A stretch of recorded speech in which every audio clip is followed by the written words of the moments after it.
नमस्कार, आप देख रहे हैं मनी की बात लाइन एक्सप्रेस के साथ डायरेक्ट ट्रेडिंग रूम से। हमने पिछले सप्ताह ये विचार विमर्श किया था कि क्यों पब्लिक सेक्टर यूनिट्स के में निवेश करना चाहिए और कौन कौन सी पब्लिक सेक्टर यूनिट में निवेश नहीं करना चाहिए।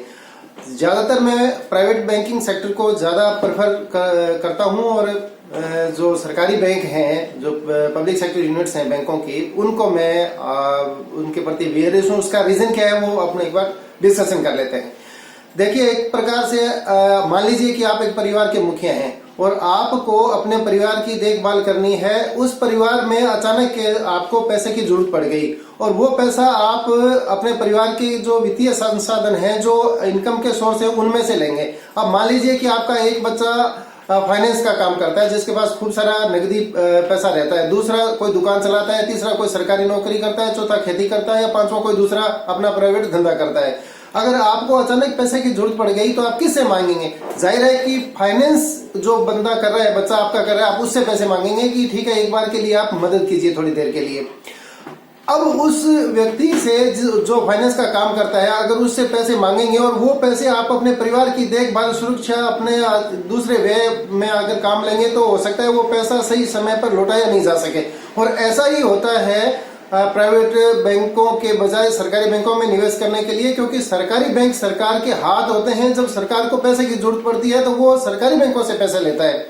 अब सरकारी बैंकों से जब पैसा लेगा, सरकार के संस्थागत जो ढांचा है उसमें निवेश करने के लिए, जनता की स्वास्थ्य की देखभाल के लिए, सरकारी क्षेत्र में या जैसे डिफेंस के क्षेत्र में या किसी भी क्षेत्र में, तो गरीब लोगों की सहायता के लिए किसी अन्य कार्य में, तो वो पैसा वापस आने की संभावना बहुत कम होती है। उनमें ज्यादातर एनपीए होते हैं। अगर जनता की देखभाल के लिए, चिकित्सा, शिक्षा सुविधा, सड़कों के लिए पैसा लगाया जाएगा तो एक प्रकार से वो फुल टाइम इन्वेस्टमेंट हो जाएगा और वो पैसा लौट कर नहीं आएगा। इस प्रकार जो आपका बच्चा, लड़का जो फाइनेंस का काम करता है, उसके पास पैसे कम हो जाएंगे और उसकी वित्तीय हालत कमजोर हो जाएगी, जबकि दूसरे जो आपकी जो दुकान कर रहा है या जो नौकरी में है या प्राइवेट जिसने धंधा कर रहा है, उन पर ज्यादा फर्क नहीं पड़ेगा। इसलिए हम एक पब्लिक सेक्टर बैंक को एक सरकार का एक कमाऊ पुत्र मानते हैं जो उसको लगातार कभी भी पैसा दे सकता है। लेकिन ऐसा करने से भले ही सरकार की मदद हो जाए, लेकिन बैंकों की हालत बदली होने की पूरी संभावना होती है। इसलिए प्राइवेट बैंकों को प्रेफर दी जाती है सरकारी बैंकों के बजाय।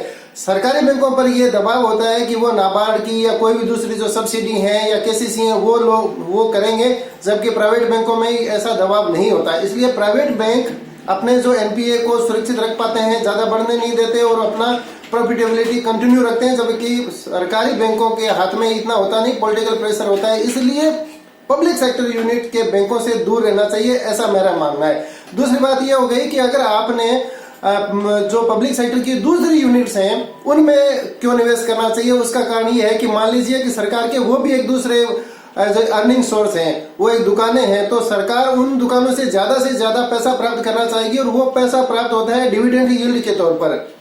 तो जाहिर है कि डिविडेंड वो सरकार चाहेगी कि वो कंपनियां ज्यादा से ज्यादा डिविडेंड दें ताकि उनका पैसा सरकार के पास आए। और अगर आप उसके भी शेयरधारक हैं तो वो डिविडेंड का पैसा जो ज्यादा से ज्यादा सरकार के आएगा, आपका अगर जितने शेयर हैं उसके अनुपात में आपके पास भी आएगा।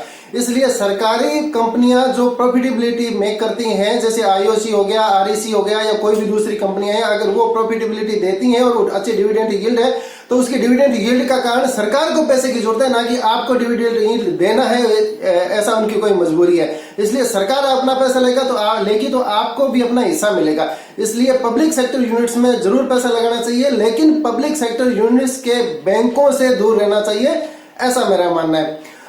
अपने स्टॉक मार्केट से संबंधित सवालों के जवाब हासिल करने के लिए आप askjkwari@gmail.com पर मुझे ईमेल भी कर सकते हैं। नीचे दिए गए नंबर पर व्हाट्सएप मैसेंजर कर सकते हैं। जुड़े रहिए, देखते रहिए। नमस्कार।